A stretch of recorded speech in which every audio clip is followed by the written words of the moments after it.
একটা প্রশ্ন এসেছে, যাক অনেকদিন পর একটা প্রশ্ন আসলো, হ্যাঁ, যে হ্যাঁ ভোট দিবে না না ভোট দিবে। আচ্ছা, সুবহানাল্লাহ। দেখেন, হ্যাঁ না দুইটা অপশন আছে কি নাই? অপশন যখন দুইটা আছে, এখন সবাই তো বলছে, সরকারও চাচ্ছে হাতে ভোট দেওয়া হোক, হাতে ভোট দিলে দেশের ফায়দা হবে, নাতে ভোট দিলে দেশের উন্নতি বাধাগ্রস্ত হবে। সরকারও বলছে হাতে দিলে দেওয়া উচিত, উৎসাহ দিচ্ছে। অনেক দলকে দিয়ে বলানো হচ্ছে, বা অনেক দল নিজেরাও স্বতঃস্ফূর্ত বলছে হাতে ভোট দেওয়া হোক। কিন্তু অপশন যখন দুইটা আছে, এর মানে নাতে ভোট দেওয়ার অধিকার আছে কি নাই? আছে, নাহলে তো আর দরকার নেই ভোটের। হ্যাঁ না দুটো যখন আমাকে দেখাচ্ছেন যে হাতে ভোট দাও বা নাতে ভোট দাও, এর মানে অধিকার দেওয়া আছে সরকারের পক্ষ থেকে। আপনি নাতেও দিতে পারেন, হাতেও দিতে পারেন। নাতে দিলে এটা অপরাধ হবে না, দণ্ডনীয় অপরাধ হবে নাকি নাতে দিলে? তাহলে আর হ্যাঁ না দুইটার ভোট অপশন রাখলো কেন? আপনি বুঝতে হবে আপনি কি করবেন। বাধ্য হয়ে দিবেন না ভোট, নিজেকে বাধ্য মনে করবেন না যে আমাকে হাতেই দিতে হবে। বাধ্য করে না কেউ আপনাকে, কিন্তু এক ধরনের যন্ত্রণায় ফেলেছে আমাদেরকে। নির্বাচন কমিশন হোক, সরকার হোক, বিদেশিরা হোক, আমাদেরকে এক ধরনের কিসের মধ্যে ফেলেছে? যন্ত্রণায়, পেরেশানিতে ফেলেছে। দেখেন, একটা প্রশ্ন, কথার কথা, একটা বোঝার জন্য একটা প্রশ্ন আপনি করলেন, ঢাকা এটা কি বাংলাদেশের রাজধানী না ইন্ডিয়ার রাজধানী? টিক চিহ্ন দিবেন, আপনি হ্যাঁ বা না বলবেন। কি বলবেন? হ্যাঁ। ঠিক আছে, বাংলাদেশ ইন্ডিয়ার রাজধানী, হ্যাঁ বা না, কি বলবেন? না। এখন আপনাকে প্রশ্ন করে, ঢাকা দিল্লি এটা বাংলাদেশের রাজধানী না, কি বলবেন? ঢাকা এবং দিল্লি বাংলাদেশের রাজধানী, দিল্লি এবং ঢাকা ইন্ডিয়ার রাজধানী। কি বলবেন আপনি কোন? তো এখানে তো এরকম করে রেখেছে 5-6টা জিনিস। আপনি হ্যাঁ বললে সবগুলোকে হ্যাঁ বলবেন, না বললে সবগুলোকে কি বলবেন? কেন অপশন নাই? কেন 5টাকে আলাদা আলাদা ভোট নেন? আপনাদের কি সিলের টান পড়ছে না কালি কাগজ না কিসের টান পড়লো? 6টা জিনিসের উপর একসাথে বললে হ্যাঁ, আর নয় না বললে 6টার উপরে কটা, মোট কটা? 5টা, 8টা। আচ্ছা যাই হোক, যে কটার উপরেই সবগুলোর উপর হ্যাঁ বললে সবগুলোর উপরে হ্যাঁ, না বললে সবগুলোর উপরে কি না? কেন আলাদা আলাদা করে বলেন না কেন? এখন তো মানুষকে মুসিবতে ফেললেন। সে আপনার 4 কথা বা 5 কথা বা যত কথাই আছে, কথার কোনোটার সাথে একমত, কোনোটার সাথে কিনা একমত না। আলাদা আলাদা থাকলে সে আলাদা আলাদা উত্তর দিত, একটাতে দিত হ্যাঁ, একটাতে দিত না। এখন আপনি তাকে বাধ্য করলেন, হ্যাঁ বললে সবগুলোর উপরে বলো, না বললে সবগুলোর উপরে বলো। আমি তো সবগুলোর উপরে হ্যাঁ বলতে পারছি না, আমি তো সবগুলোর উপরে নাও বলতে পারছি না। কেন আমাকে বাধ্য করা হলো?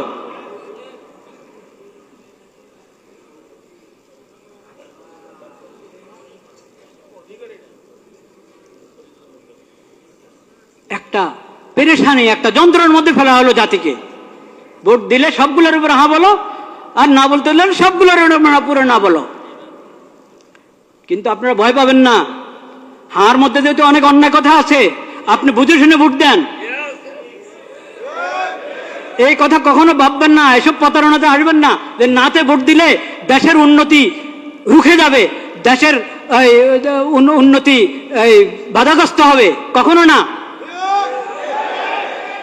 দেশের কিসমত যদি ভালো হয়, জনগণের কিসমত যদি ভালো হয়, শাসকদের যদি নিয়ত ভালো হয়, তাহলে না ভোট, সবাই নার মধ্যে ভোট দিলেও দেশের উন্নতি চলতে থাকবে ইনশাআল্লাহ।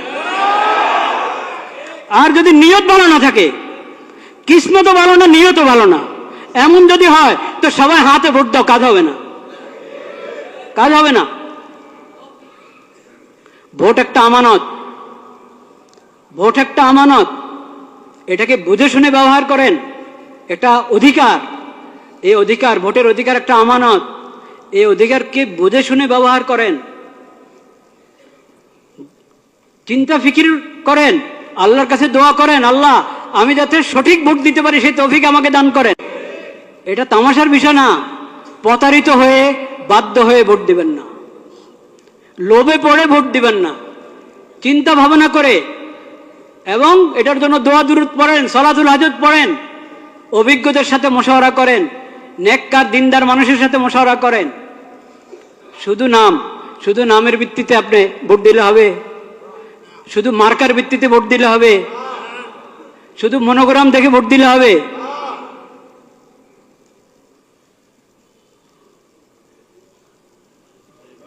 এটা হবে না। চিন্তা ভাবনা করতে হবে। শুধু নাম দিয়ে প্রতারিত হবেন না। ইসলামের নাম ব্যবহার করা হচ্ছে, অনেক দলে ইসলামের নাম ব্যবহার করেছে। তারপর এখন আপনি বলবেন ইসলাম, যেহেতু ওনারা ইসলামের নাম নিয়ে রাজনীতি করছে, ইসলামের নাম নিয়ে ভোটে দাঁড়িয়েছে, নির্বাচন করছে, তাহলে চোখ বন্ধ করে ওদেরকে ভোট দাও। এই কথা বলার সুযোগ নাই, এই কথা বলার সুযোগ নাই। কারণ ইসলামের নাম ব্যবহার করছি আমি, আমার দলের মধ্যে ইসলামের নাম আছে, কিন্তু ইসলাম আসলে কি আমি ইসলাম বাস্তবায়ন করার জন্য মানুষের প্রতিনিধি হতে যাচ্ছি? ভোট দিয়ে মানুষের কাছে চাচ্ছি ইসলামের প্রতিনিধিত্ব করার জন্য সংসদে গিয়ে, সেটা আমি আমার নিয়ত আছে কিনা, বা আমি পারবো কিনা, বা আমি দল হিসাবে ইসলামের সঠিক ব্যাখ্যা গ্রহণ করি কিনা, ও সব কিছু দেখার আছে। একটা ইসলামী দল তার ইশতেহার পড়ে দেখেন, সেকুলার দলের ইশতেহার যেমন হয় ওই দলের ইশতেহারও তেমন। ওই ইশতেহার তো বড় কিছু না, আসলে ইশতেহার তো আসলে বড় কিছু না যে শুধু ইশতেহার দেখেই কাউকে ভোট দেওয়া যায়। কিন্তু তারপরেও এটার কিছু না কিছু মূল্য তো আছে, নাহলে সবাই ইশতেহার ছাপে কেন? তো ইশতেহার, আমি ইসলামের কথা বলি কিন্তু আমার ইশতেহার পুরা একটা সেকুলার দলের ইশতেহার মতো মনে হবে আগাগোড়া পড়লে। তো এই জন্য আমি বলছি শুধু ইসলামের নাম, এই কারণে চোখ বন্ধ করে ভোট দিবেন না। আর দলের মধ্যে ইসলামের নাম নাই, শুধু এই কারণে তাকে বলবেন না যে এর ভোট দেওয়াই যাবে না। এখানে বিবেচনার অনেক কিছু আছে। এটা তো দুঃখের বিষয় যে আমাদের কাছে ইসলামী খেলাফত ব্যবস্থা নাই। ইসলামী খেলাফত ব্যবস্থা কায়েম করার জন্য কেউ উঠে দাঁড়াচ্ছে না। এটা তো দুঃখের বিষয়, কষ্টের বিষয়। সেই কষ্ট তো আছে, সেই ব্যথা আছে, সেজন্য আমরা ব্যথিত। কিন্তু এখন যারা এই মানবিক দেশ, নিরাপদ দেশ এবং মানবিক দেশ গড়ার জন্য যাচ্ছে, তারা মানবতা কি দিয়ে করবে, প্রতিষ্ঠা করবে? নিরাপত্তা কি দিয়ে বাস্তবায়ন করবে? মানবিক দেশ কিভাবে? মানবতা, কোন মানবতা? পশ্চিমাদের মানবতা না ইসলামী মানবতা? তো ইসলামের কথা, তো ইসলামী মানবতার কথা আপনি বলছেন না। ইসলামী মানবতার কথা বলছেন না। যে মানবতা ইসলাম এবং কোরআনের মাধ্যমে পাওয়া যায়, নবীজির সিরাতের মাধ্যমে পাওয়া যায়, সেটা তো আপনি বলছেন না। মানবিক বাংলাদেশ, নিরাপদ বাংলাদেশ, এটা যে কোনো সেকুলার দ্বারা বলতে পারে। এজন্য শুধু মনোগ্রামের মধ্যে কোনো আয়াত লেখা আছে, শুধু মার্কাটা আরো আকর্ষণীয়, দলের নামটা আকর্ষণীয়, এই কারণে প্রতারিত হয়ে, প্রভাবিত হয়ে ভোট অধিকার ব্যবহার করবেন না। ভোট অধিকার ব্যবহার করতে হলে আপনাকে অনেক চিন্তা ভাবনা করতে হবে, অনেক দোয়া করতে হবে আল্লাহ দরবারে, আল্লাহ আমাকে সঠিক ফয়সালা করার তৌফিক দান করো। আর বিশেষভাবে আমি আগেও বলেছি এই দোয়া করেন, এবং এখনো বলছি দোয়া করেন। সেই দোয়া হলো, আল্লাহ যার অন্তরে আপনার ভয় নাই, যাদের অন্তরে আপনার ভয় নাই, আখিরাতের হিসাব দেওয়ার চিন্তা নাই, আপনার মাখলুকের প্রতি যাদের অন্তরে দয়া মায়া নাই, আল্লাহ তাদের হাতে দেশের ক্ষমতা দিয়েন না। যাদের অন্তরে আপনার ভয় আছে, আখিরাতে আপনার সামনে দাঁড়ায় হিসাব দিতে হবে, এই ফিকির যাদের মাথায় আছে, এবং আপনার মাখলুকের প্রতি, আল্লাহর বন্দাদের প্রতি যার অন্তরে দয়া মায়া আছে, ইয়া আল্লাহ তাদের হাতে আপনি ক্ষমতা দেন। এই দোয়া করতে কোনো সমস্যা আছে? কোনো দলের নামে নিলাম না আমি, কারণ আমার আল্লাহ সবচেয়ে বেশি জানেন, বাস্তব কথা আল্লাহ জানেন কার হাতে ক্ষমতা গেলে তারা উম্মতের জন্য, আল্লাহর বান্দাদের জন্য, দেশের জন্য কল্যাণকামী হবে, এটা আল্লাহ সবচেয়ে কি জানেন, ভালো জানেন। আল্লাহর হাওলা করে দিলাম, আল্লাহ তাদের হাতে দেন যারা আখিরাতমুখী, আখিরাতের ফিকির আছে, আপনার ভয় আছে তাদের অন্তরে, আপনার মাখলুকের প্রতি যাদের অন্তরে দয়া মায়া আছে তাদের হাতে ক্ষমতা দেন।